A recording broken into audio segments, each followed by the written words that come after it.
Hi everyone, welcome to I Am Back at Work and our webinar Strategic Volunteering to Advance Your Career. Before we get going, I just want to have one quick admin, and I want to explain to you how to navigate the webinar panel.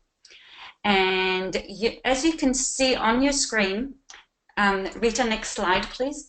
On your screen there is use your arrows. Okay, so on your screen you have a webinar panel, and it is either the expanded or it's small, and you use the little arrow, the orange arrow, to open it up and close it. And you can also open and close the questions area. And to do that, you click on that gray little arrow on the left. And when you want to ask questions, you can type your questions in the blue rectangle at the end, at the bottom of the panel. We will address all of your questions at the end in the last 5 minutes of the webinar. And now I'd like to get started. I'm excited to introduce Rita Friedman. She is committed to improving the efficiency and effectiveness of the job search process. Rita offers a straightforward approach to help clients achieve their unique definition of success. Rita is an award-winning certified job and career transition coach, certified job and career development coach, and certified life coach with background in recruiting, human resources, staff development, operational management, and professional writing. Rita also holds a bachelor's degree in English and philosophy from the University of Albany. Rita is recognized as an expert in the field. She is frequently quoted in employment-related articles in national newspapers and magazines, and has appeared on television to share her insights regarding the changing employment landscape. I'm Back at Work is excited to have Rita here to present on how to volunteer strategically to advance your career. Welcome, Rita. Thanks, Mickey. I'm so glad to be here. And I'm so excited to talk to you all today about strategic volunteering. It's one of my favorite tools to make your return to the workforce as smooth as possible. Later, as we explore this topic, I'll ask you to take some notes, so have a paper and pen ready. But before we dive in, I want to talk about what strategic volunteering even means.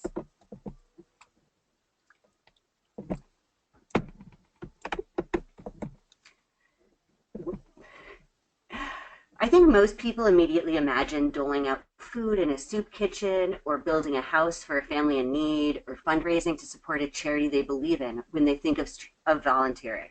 And that type of traditional, more altruistic volunteering is amazing and it's great. And if you're already doing it, I'm not suggesting you stop. But strategic volunteering is more about a mutually beneficial relationship, where you're still making a valuable contribution to someone who needs help, but you're going into it with specific ideas of what you hope to get out of the experience. Some of the benefits of strategic volunteering include honing your skills and gaining hands-on experience, which will also boost your confidence, networking opportunities, connection to a professional identity, a title, the ability to ease back into a work environment on your own terms, experience to plug the gaps on your resume, and the feeling that you get from doing meaningful work.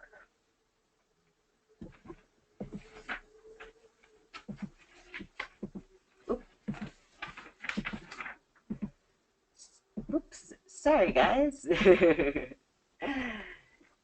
we go.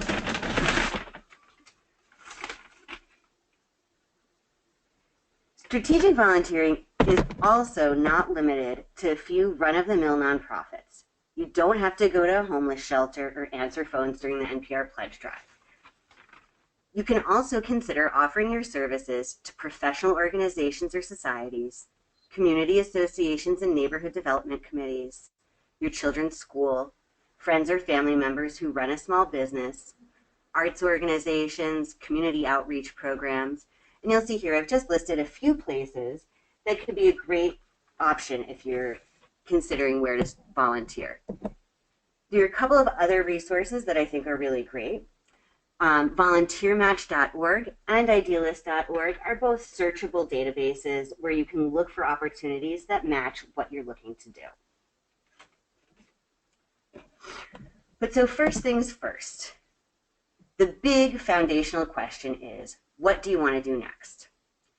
We're going to breeze through this here, but it's a big question, really. I know it can be tempting to say something like, I'll do anything, or I want to keep my options open. But the more clearly you can tell a prospective employer what it is you're offering to do for them, the better for everyone. Especially when we're going through a major transition, we need to make the case for why it makes sense for someone to pay us to do something. From your perspective as a worker, it can seem like you're offering an employer flexibility and a can-do attitude. But if you're not offering specific skills or knowledge, you can end up coming across as flaky or uncommitted. And the fact is that you are not going for entry-level jobs. You are not entry-level. If they're looking to hire someone entry-level, they're looking for a 22-year-old. Write this down. I'd like you to take a minute and reflect on this moment in your transition. First, write down the area of employment you're targeting. It might not be fully fleshed out at this point, and that's okay. But when you picture yourself working at a job you love, what are you doing?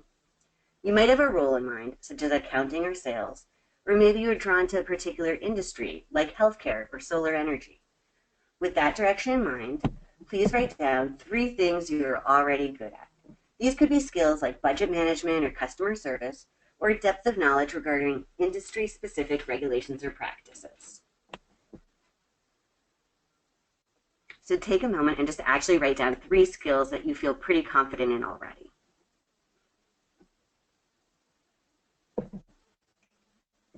Next, write down the top 2 areas you feel you need to strengthen to really be able to compete. Maybe you need to learn a certain software program or brush up on the latest best practices for your field. So let's talk about some examples. Let's say you've decided you want to go for marketing jobs. Maybe you have a communications-rich background, but it's been a while since you've held a relevant job title. And you know that you have the skills and personality to help a company improve its image, refresh its brand, introduce a new product to market, reach an underrepresented demographic. But you also know any examples you have that show your qualifications are outdated. And maybe you could catch up on some newer technologies that you see lots of job postings asking for. This is a perfect time to do some strategic volunteering. Instead of fostering a puppy or spending a weekend cleaning out cat cages at the animal shelter, why not volunteer to help promote the annual 3-day adopt-a-thon or redesign the shelter's website? If you could use experience managing a social media calendar, maybe you want to offer to run a month-long Twitter campaign or create an Instagram featuring action shots of rescue dogs catching frisbees. You can still be looking at organizations you believe in and feel an authentic connection to. You don't have to do something boring and traditional. If anything, this is a great opportunity for you to create truly engaging work for yourself. Do something kind of funky and cool, and set the direction for the rest of your career. And, as an added benefit, you'll also have the chance to stick your toe in the water and figure out if this type of work really is the right fit for you at this point in your life. Let's look at some more examples. Let's say you want to get hired in an operational management position, and you just need to have something fresh on your resume to talk about. Perhaps you could manage other volunteers for an organization's special event. Could you coordinate assigning volunteers to different watering stations during a marathon? Could you help assign students to appropriate tutors in an after-school program? Can you oversee a subcommittee in the PTA? Could you train new volunteers on a cancer hotline? Any of these types of experiences could be described in a relevant and specific way on your new resume. If you're going for sales jobs, you could translate success in fundraising for a pet cause to your ability to establish rapport, make convincing presentations, deliver an efficient pitch, close a deal. If your focus is on research-based positions, you could put together and conduct a donor survey for an area nonprofit, or you could offer to help with the research behind a grant writing process. If you're going for jobs that focus on business analysis, you could offer to help a local museum review their membership data or the performance of their advertisements across different platforms. or assess whether adjusting their opening hours would impact visitorship. If you're going for a job as a legal assistant, you might consider volunteering as a court-appointed special advocate. If you're planning on applying for administrative positions, you could offer to help an organization clean up its database. If you're returning to a senior management or executive leadership role, you could join a nonprofit board to get some current budget administration and strategic planning experience to list. If you're seeking work from home or flex jobs, you'll want to look for remote volunteer positions so you can show employers that you have the discipline and tech skills to actually accomplish things without being physically present in an office. This is all about being creative and coming up with some interesting ways where you can really make a difference while you're going to be taking that experience and using it later to build out your resume. So let's talk some nuts and bolts. As homework from this session, you'll want to make a list of at least 10 organizations that you would be happy to support or be involved with in some way.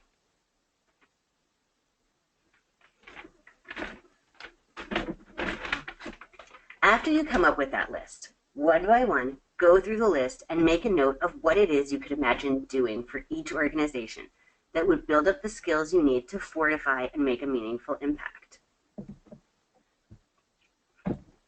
Use news articles, company videos, website directories, or LinkedIn to identify your contact. It may be someone who is specifically in charge of managing volunteers, or it may be a department director. I'd like to take a second just to say this. Whatever you are volunteering to do, start with something clearly defined and time limited. You can always offer to extend your volunteering or to assist with another project once the first one is completed. Remember that in addition to the actual experience, you are looking to build out your resume, and it might be more valuable to you to do 3 distinct projects than it would be to provide an ongoing service to the organization. Do be sure to consider the right level of commitment you can make. It's better to start smaller and take on additional responsibility than it is to take on more responsibility than you really want. You want to be sure that you'll do a good job, so you'll also have some good references in the field once you're ready to go out there and start really looking for work. So, when should you start volunteering? Now, as soon as you think of it.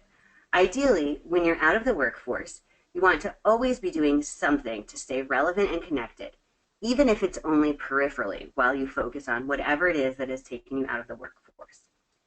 It will ultimately make your return smoother if you don't have to explain what you were really primarily focused on during your gaps in employment, and you can show that you are serious and committed to this type of work, that it's something you just do even when you're doing other things.